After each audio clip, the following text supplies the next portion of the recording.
Well, good morning, everyone. President Rubin, Eric, thank you for making this event happen. To you, to the American Foreign Service Association, the Dacor-Bacon House Foundation, the Senior Living Foundation, we are so grateful for everything that you do to support our diplomats. As Eric said, I'm also very gratified that we're all here today in person once again. It makes today even more meaningful. To every member of our foreign affairs agencies, whether you're serving now or whether you served in the past, thank you. Thank you for the critical work that you do. Thank you for your dedication, your professionalism, your patriotism, all that you bring to our missions around the world. As President Biden often says, we find ourselves now at an inflection point. So many of the actions that we take today are going to shape the lives of the American people for decades to come. Whether that's meeting the challenge of great power competition, addressing the climate crisis, shaping the rules for emerging technologies, working to prevent the next pandemic. These challenges make our diplomacy more critical than it's ever been. And it's only by working with allies, with partners, that we can actually solve these problems and see some of the opportunities that are too big for any one nation to face alone. And you are the ones leading the charge, following in the footsteps of generations of extraordinary public servants. Last year, more than 800 members of the Foreign and Civil Service retired, having devoted decades of their lives to this institution and to the American people. Altogether, that cohort dedicated over 22,000 years of service to our country.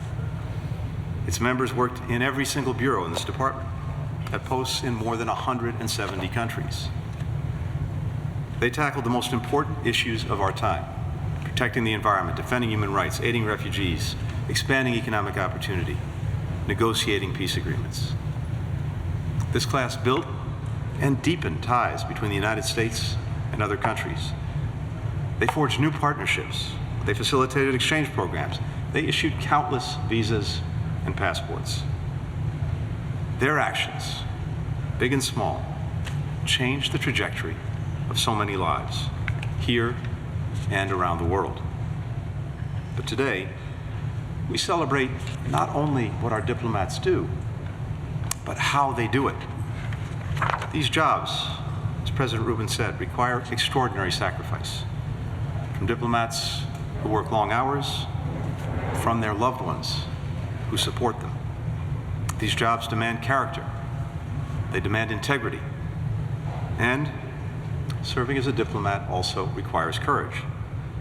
Right now, around the world, our colleagues are working in war zones, under foreign surveillance, amidst humanitarian crises, in the aftermath of natural disasters. Some experience serious accidents abroad. Others are exposed to severe illness or health hazards. Some of our LGBTQI colleagues serve in places where they and their partners don't feel safe to be their full selves. Just this week, we lost a treasured local staff member at Embassy Lisbon, Rui Noronha, who died in the course of his duty. His family's loss is our loss too. But our diplomats face these situations with tremendous heart, with compassion, with decency, focusing not on themselves, but on helping the people around them, who often go through some of the hardest days of their lives. Simply put, that's our mission.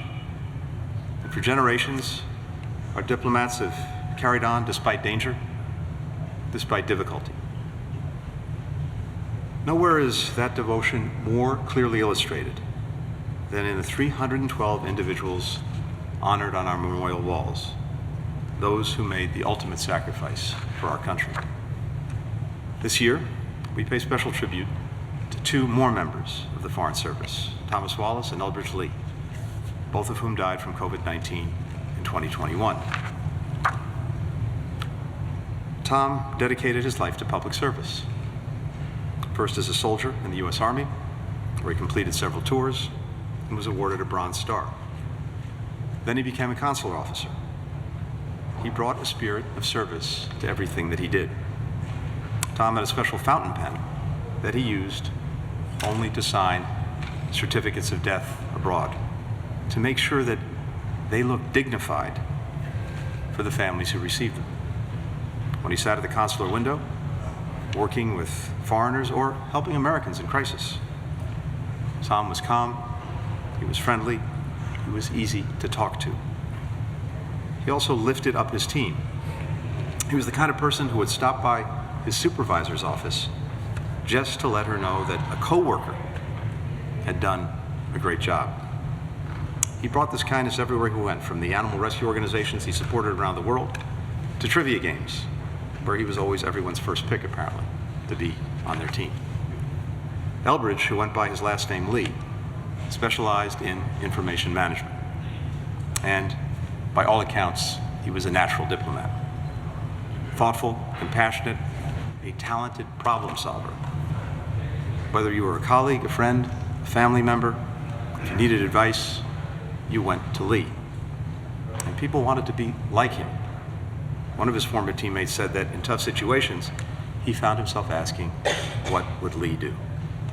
Lee was proud to be an American, proud to serve his country, so much so that it rubbed off on the people around him, especially those closest to him. Years ago, he encouraged his wife Josie to apply to the State Department. She still works here today. His eldest daughter Naomi said that her interest in the world and people in it came from her dad. And when his youngest daughter Esther starts college this fall, she's planning on studying international relations. The State Department, the United States of America, are better because of Tom and Lee, because of their service, but also because of who they were as people. To their family, Tom's wife Monica, Lee's wife Josie, their daughters Naomi and Esther, we will be forever grateful. Grateful that we got to know and that we got to work alongside your exceptional loved ones. With this new plaque, we honor the permanent mark that they made on this department and on our country. And by carrying out their dedication and compassion, continuing the spirit of service that runs through every single name on these walls, we will work to keep their legacies alive. May God bless you. Thank you.